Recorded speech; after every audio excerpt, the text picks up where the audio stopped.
O hidden life, vibrant in every atom. O hidden light, shining in every creature. O hidden love, embracing all in oneness. May each who feels himself as one with thee know he is also one with every other. So, friends, today the topic of the meeting is the nature and control of the mind.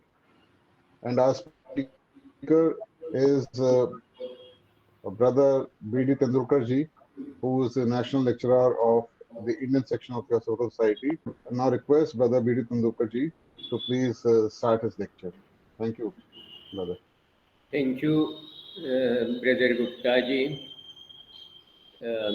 And I thank the Delhi Theosophical Federation for this opportunity to speak online to your members.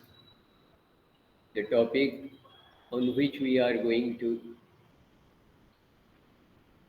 discuss or speak is the nature and control of mind. We know that man is man because he has the mind. Manusa or Manava, that terminology depends upon the one being who has the manas, which is also an organ of thinking.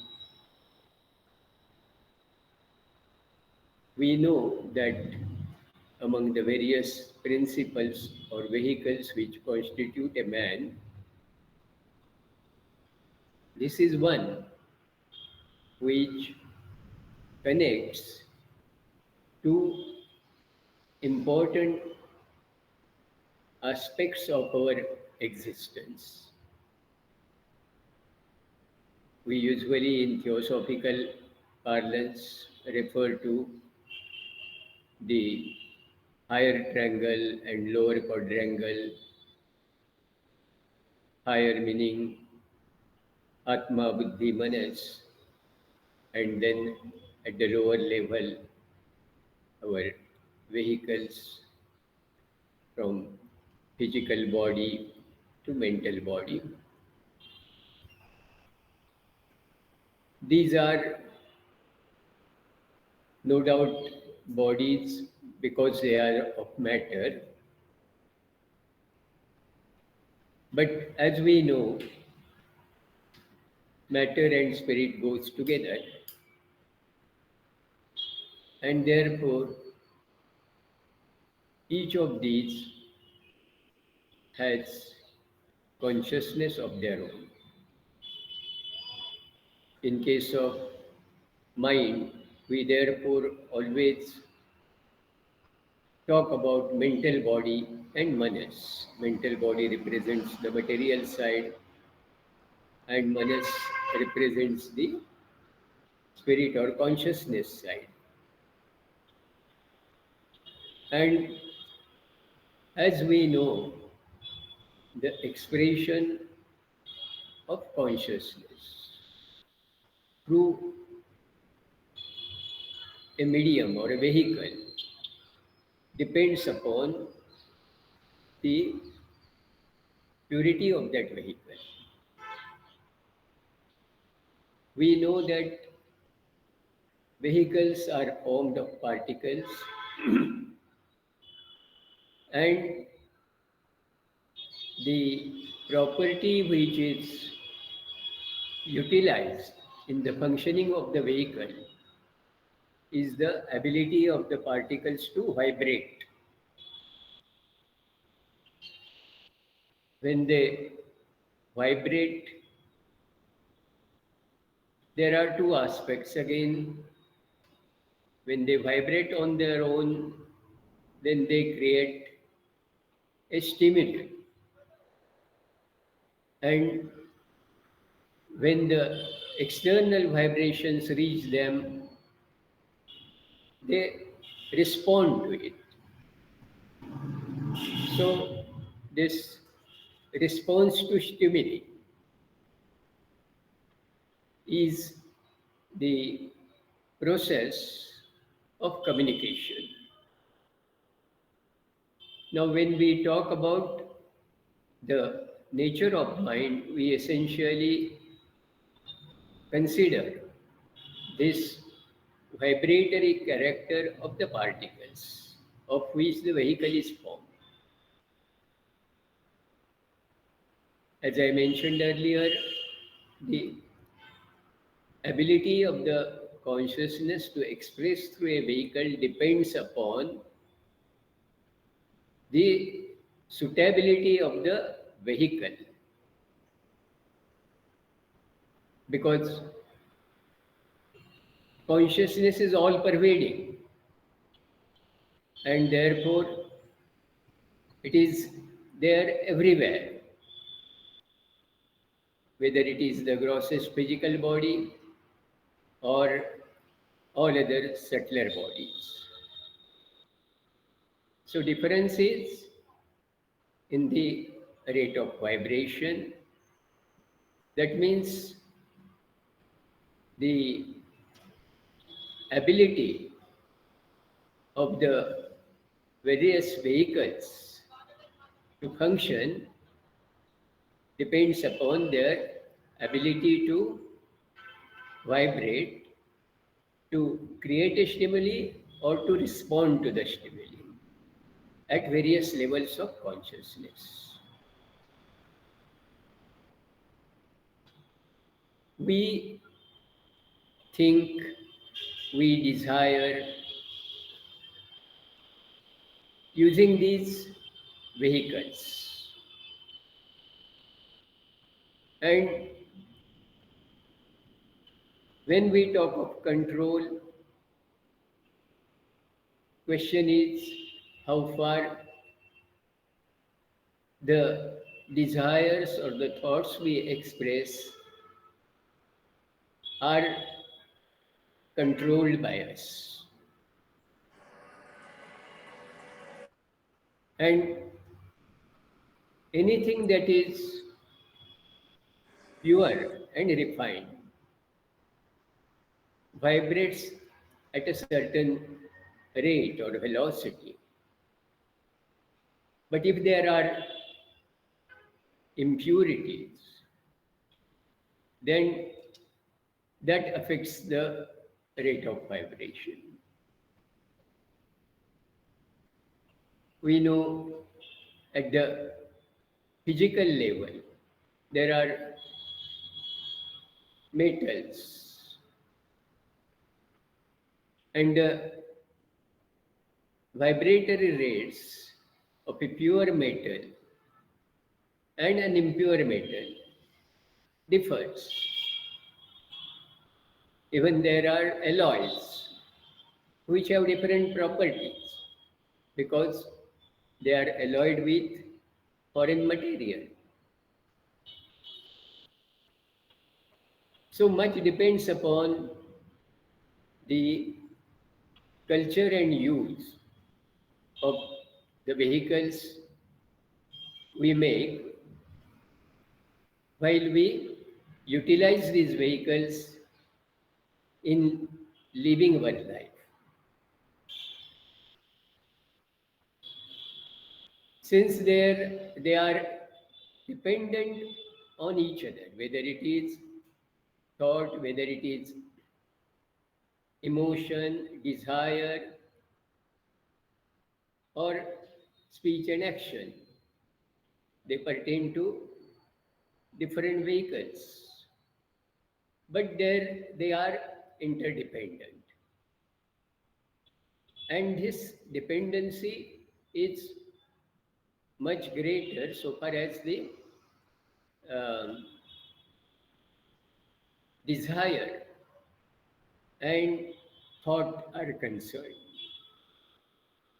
Astral body and mental body, they are influencing each other. Vibrations in one can produce a sympathetic response to the stimuli given by the astral. We talk of kama manasa, which is the desire mind. And in the early stages of evolution, this desire aspect is more prominent or dominant. And that dominates the thinking ability of an individual. So, thoughts are more influenced and driven by desires because there is, in those initial stages, greater development of that desire aspect. It is more strong. As the man uses this body instrument for his um, decision making, the thinking aspect or the intellect develops. And as it develops, the art aspect can dominate over the emotional aspect.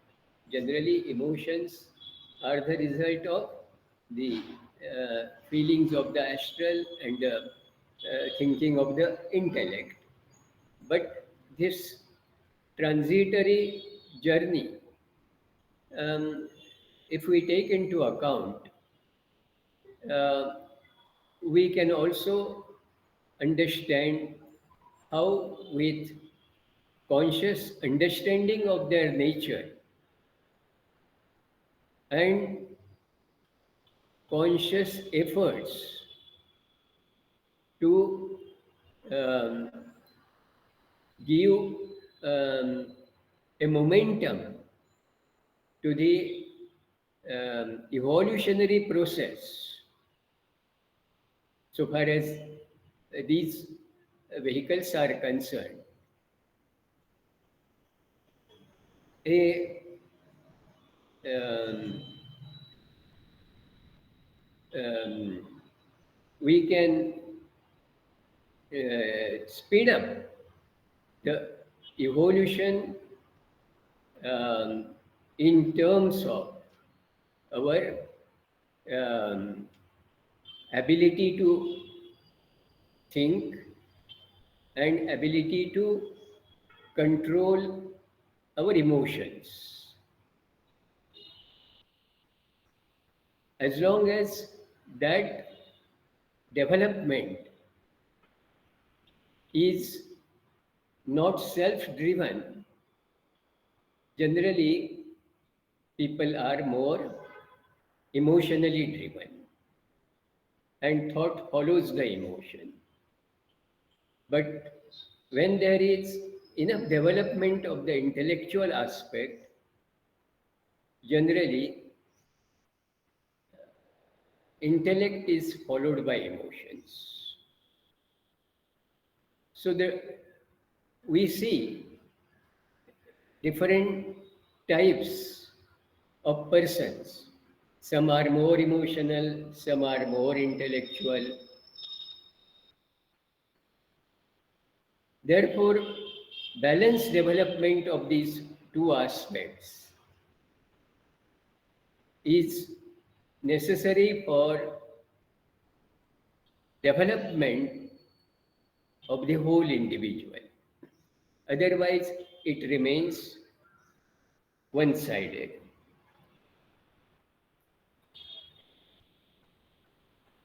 Now, how can we, by conscious effort, bring about a faster evolution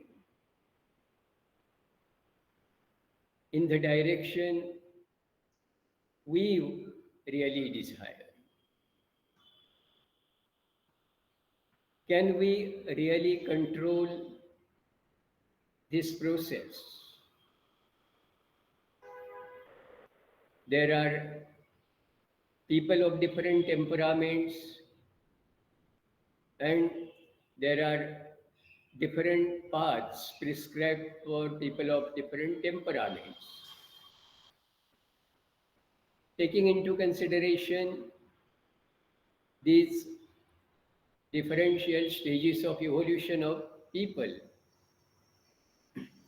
some people get more attracted toward devotional path.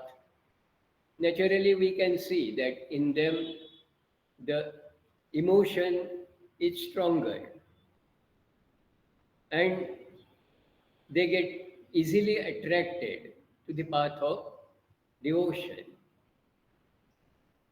They have a natural tendency to uh, devote or to love, and um, intellect doesn't play very prominent role. Those who are more intellectual, perhaps they get attracted to Jnana Marga, they may be more philosophical, and um, in that way they will develop that intellectual aspect. And where there is combination of these two, then we find the people are more balanced, and balanced in the sense their emotional nature and their intellectual nature, um, they complement each other, and therefore um, they are in themselves more harmonized, and they can, um, in addition to path of devotion or path of knowledge, render effective service to others. So um, they express themselves more effectively if these two aspects are equally developed. So they are perhaps more fit to lead a life not for themselves but also for others, and which is perhaps um, more natural for the um, progression towards perfection. They are more harmonized in that sense. This is a stage where these bodies have come to a stage of development where they can be effectively utilized by the ego, the spiritual ego, whose instruments these are. But in the earlier stages, there is not much scope to really utilize them as instruments. There is a greater tendency for the instruments to behave in their own way, according to uh, more in tune with the vehicular consciousness of the respective vehicles, where the overall consciousness has not evolved enough to have a overall control over the vehicles, to make the vehicles work for adequate expression of and growth of the spirit, the spiritual development. And therefore, when we understand the nature of the vehicles, or say, example, nature of the mind, we experience that mind by nature is not stable. The tendency of the mind to always fluctuate, move from object to object, and there is a tendency to get attracted to anything which catches its attention. This results in loss of mental energy. Mind is a creative organ. It has creative intelligence. But that aspect remains unutilized as long as it has not fully developed. There are various practices, including meditation, where we attempt to regulate, discipline, or control the mind. What do we really do in this process? Firstly, we have to develop that sensitivity to observe the mind, which means one has to detach oneself as an observer with mind as an objective. As long as this attempt to objectivize mind is not realized, there is always difficulty in understanding the mind and its working. One who wants to control the mind has to detach himself from the mind and rise above the mind to witness the working of the mind. Now, the mechanism of the mind is that mind identify itself with the object, which means it becomes like an object and understands the nature of the object.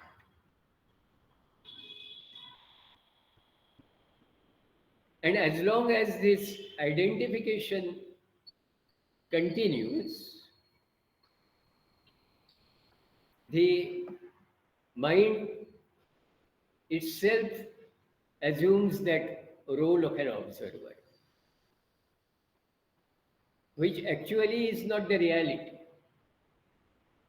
Actually, mind is observed by the observer, which is the our spiritual ego. So, this distinct separation between the two is essential in order to understand the mind as an object, as a separate from the observer. If we succeed in that, this is possible in self observation as a witness, in a detached state, detached from the mind. If this state of detachment is achieved, then there is a possibility that we may succeed in regulating or controlling the mind. So, this process of identification cannot be directly stopped, but what probably we can do is, in understanding the mind, in observation, we notice that mind is never steady. It moves from object to object, moment to moment, and therefore never stays at one place, never remains steady, and there is not proper understanding of anything. Understanding can come if we can make the mind remain steady and focus on one object at a time, which does not happen. Ability to concentrate on one thing means ability to eliminate all other objects except one which we want to study or know. So, can we do that work? And how? We know that vehicles function on the principle of ability of the particles to vibrate. So the general ability of the vehicle to vibrate depends upon the nature of the particles of which it is constituted. And we know that there are various categories which we differentiate as subplanes of the um, mental body. We say that lower four subplanes constitute the concrete mind, higher three subplanes constitute the higher mind, which, in other words, indicate that mind has the capacity to respond to different stimuli having different rates of vibrations. Some of them may be desirable, others may not be. Some may even be extreme and undesirable. Do we have any control in selecting only certain range of vibrations and eliminate others? If we understand the mechanism of the development of a vehicle, development takes place based on the use of the vehicle. We can use the vehicle for specific work and develop an expertise, a sort of, just as in um, daily life, we find there are people who are specialists who can focus attention on certain activities and they develop skills,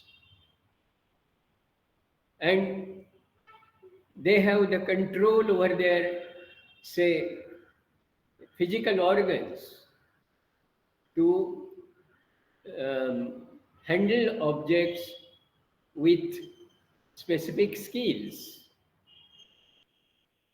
Here it is not the physical skills that matter, but these are the mental skills. Can we develop ability to handle specific range of thought currents or thought waves which are desirable and eliminate others which are undesirable? We many times say habit makes a man, or habit results into character building. So, developing habit is the property of the material vehicles, and the properties depend upon the ability to move. As we know, movements of the particles decide their character. Even in case of gunas, sattva, raja, tama, we know that they are directly related to this motion.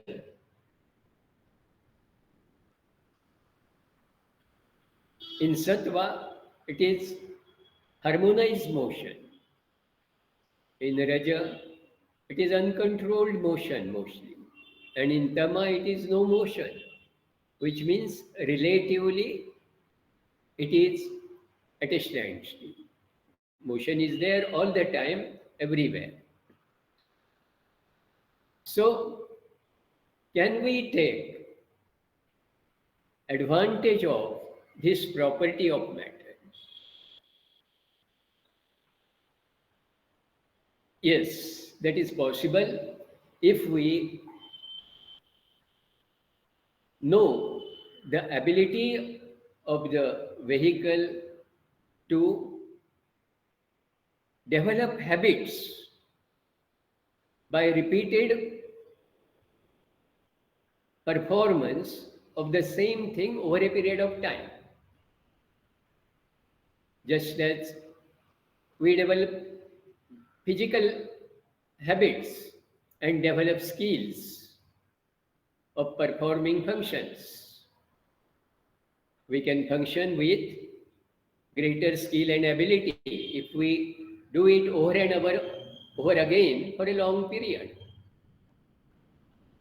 So similarly, by repeating the thoughts of the same nature and allowing the vehicle or the particles of the vehicles to undergo that process, we will be able to train the vehicle, train the mind.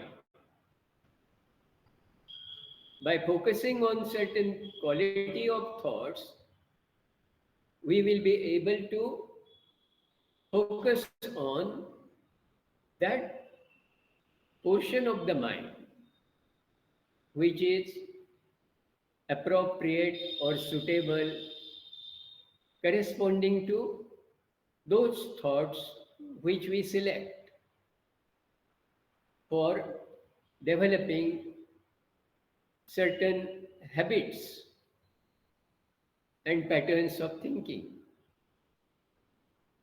Result will be there will always be greater vibrations and movements in those particular parts or subparts of the mental body,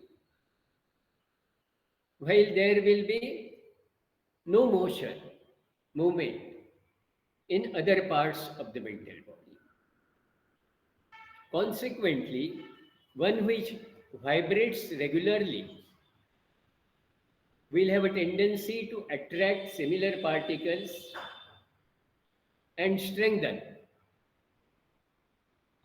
and those which remain steady or idle are incapable of retaining their position in the mental body and therefore are dropped out.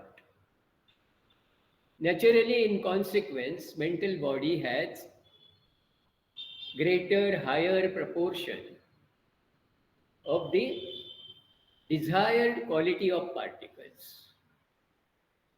So our mind may become tuned to those thoughts and will instantaneously respond to such thoughts while remain silent to all other kinds of thoughts. So this is a way of controlling the mind body by making use of this property of getting habituated to certain selective patterns in thinking. Once this control is gained, then it becomes a more or less a natural process. But this has to be a process with consciousness, conscious efforts, because habit is a mechanical process.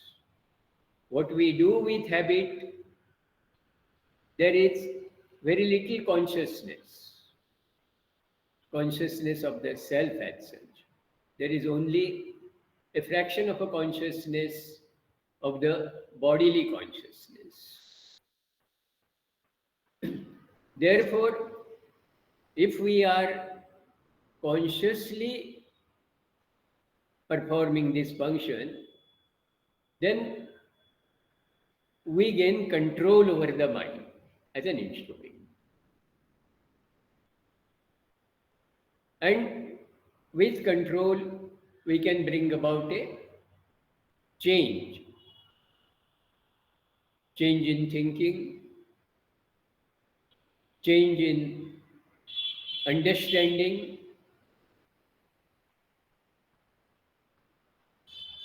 This process, it has been said that has the effect of changing the or carving out the lines in the matter of the brain. We are habituated to certain patterns of thinking because those kind of channels we have created by our past thinking. If we could do it in the past, we can change it in the present and can have new paths in the future.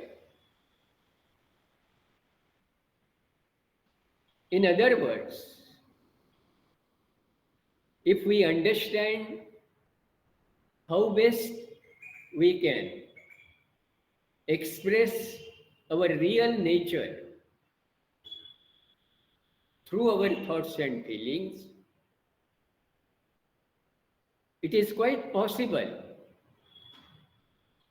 to not only change our habits, change our character, change our personality, and change our effectiveness, utility.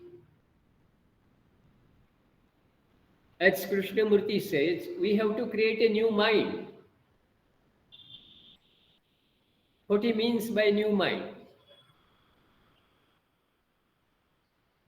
Our mind has remained unchanged over a millennia of years, he says.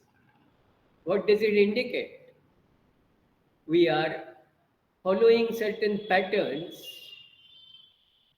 generations after generations, thinking in the same let down roots. Times have changed. Whether we are changing according to the times, needs of the time, or we are just caught up in the traditions because we are habituated to them and thereby have rendered our mental instruments a machine, mechanical thing, with very little scope for consciousness to take a lead in bringing about that change. He talks about creative intelligence, which alone can bring about the fundamental change.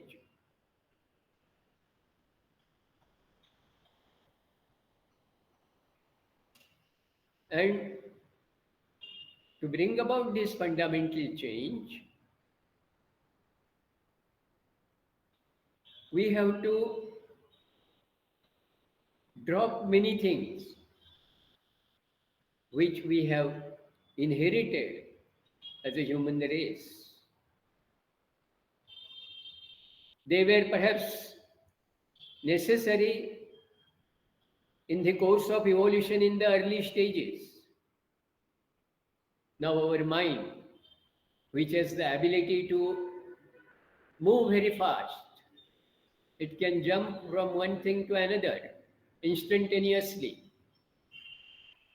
This ability of attending to so many things at a time or within a short span of time was essential for a man in those early stages of development where the intellect was not much evolved.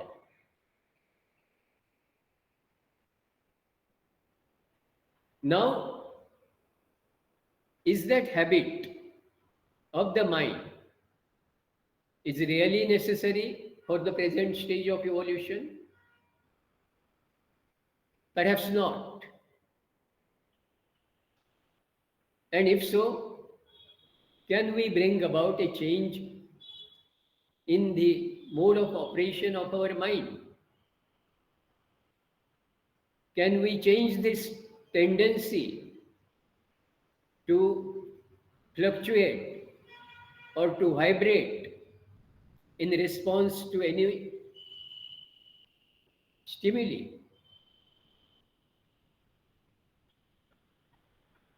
It is not necessary to react to every stimuli. Can we remain steady or proactive?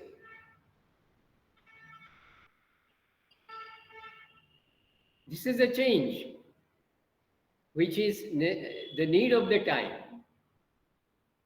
When Krishnamurti says we have not changed over a millennia of years. Mind has to take up the function which is creative and regenerative, not just continuing in a mechanical mode or type, generations after generations.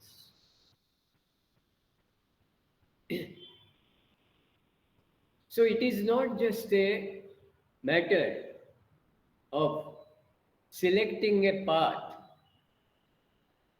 according to our temperament, like Bhakti Marga, path of devotion, or Jnana Marga, path of knowledge, or service. There is a need of a fundamental change which is not just in conformity with our temperament. Temperaments are bound to be different. In fact, every individual is unique. And we have to understand that uniqueness and pursue the development of that uniqueness in our spiritual journey for self realization, and which cannot be achieved by living life in a mechanical manner, taking support of the habits developed in the past. We have to inculcate new habits. They are again calling them as habits. It carries a sense of getting stagnated, remaining in the same state or mode. Therefore, as Krishnamurti says, we have also to learn to live moment to moment, which means not just following the tradition or not just blindly following scriptures or others, but developing one's own inner resources for which our mind is a very valuable instrument.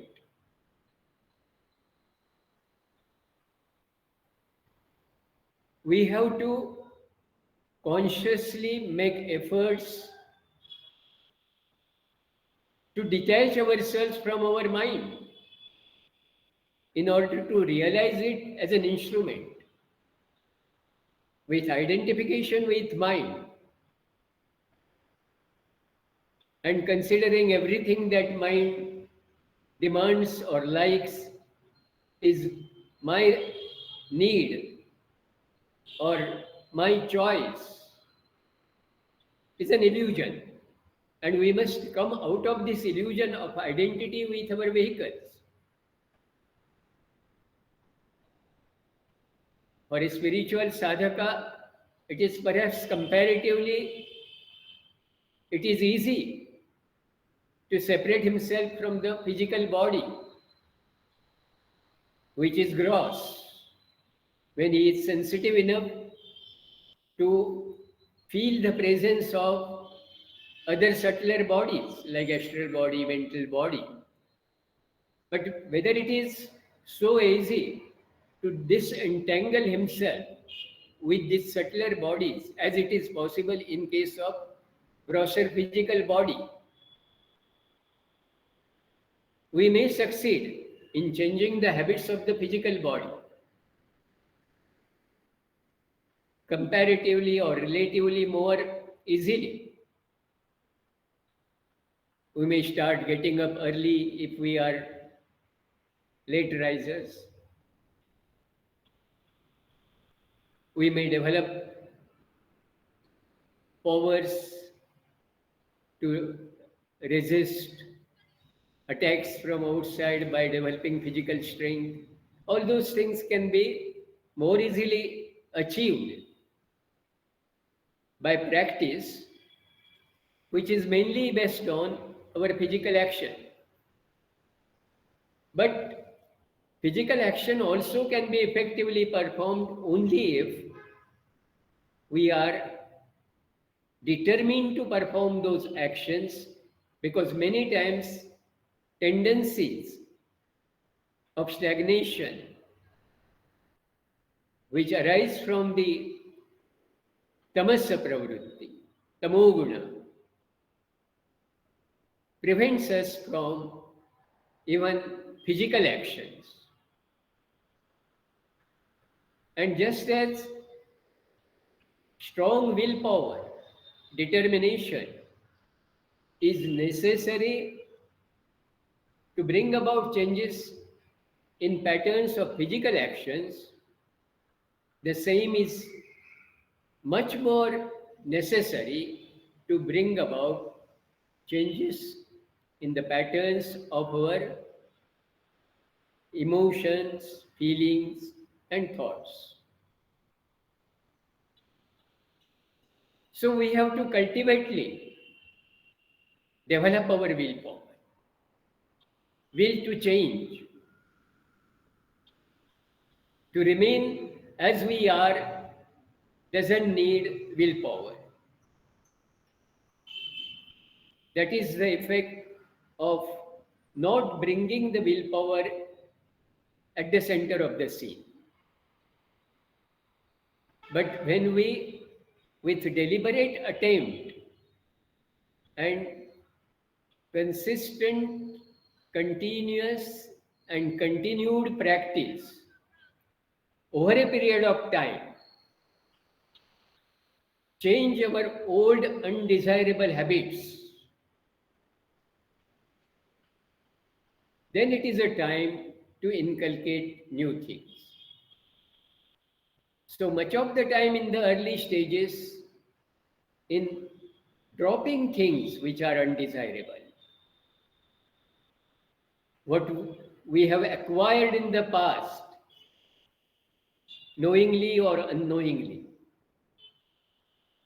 and have made it a part and parcel of our being, to understand that separateness from our real being and to appreciate the necessity of separating it and eliminating it once for all requires determination, requires strong willpower.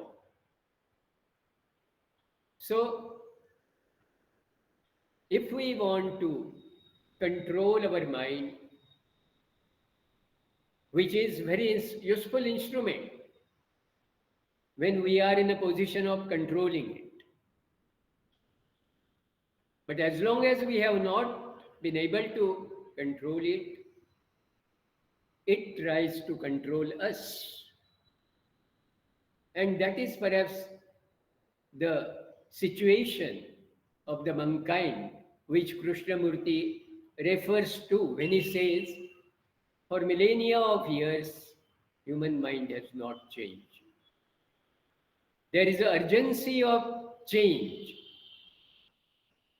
and he every time points to our inability to respond to this call of urgency. We make superficial changes, call them reforms, and are content with those apparent changes.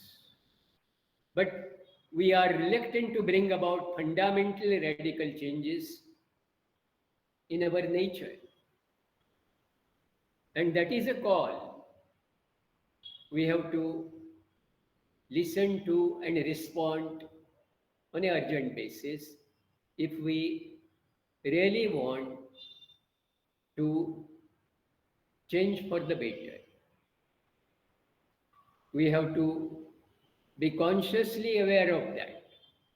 We have to understand the spirit side of things. We are more conscious of the material side of our being. As long as that remains, perhaps another millennia may go in the same way. Therefore, urgent need is to realize that spirit side, Chaitanya, the divine divinity, which is our true nature. We are covered up with all this flesh and muscles and bones and our feelings and desires and emotions, and only the thoughts confined to our worldly existence. We have to come out of this if we really want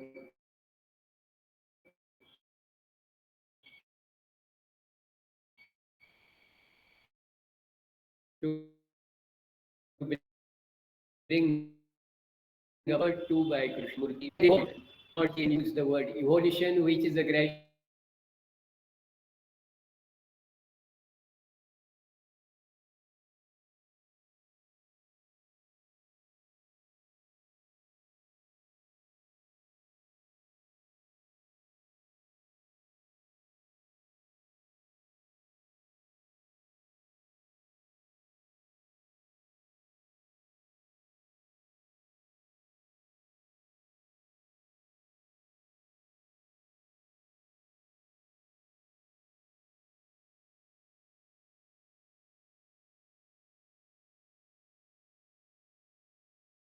and there is one more speech on the same topic, but perhaps there are certain things which are evergreen and repetition is worthwhile.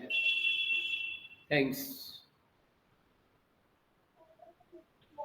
Thank you, brother. Thank you very much. Thank you, sir. And I'll invite if there is any friend of ours who wants to put up a question or wants to add something on this topic.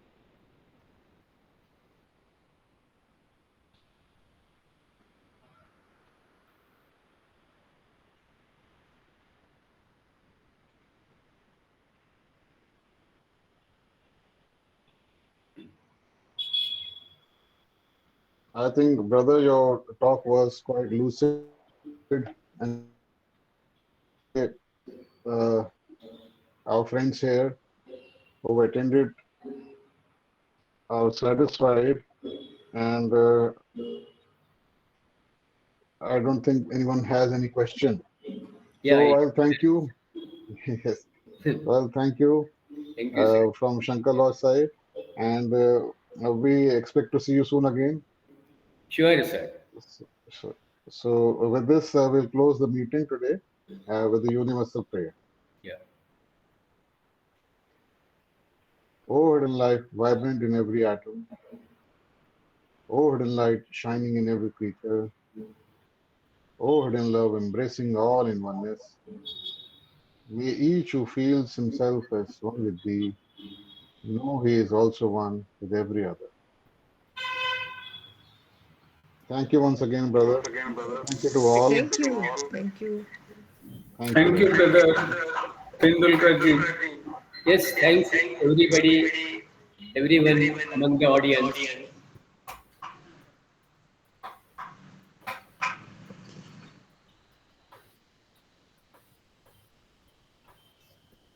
There were 14.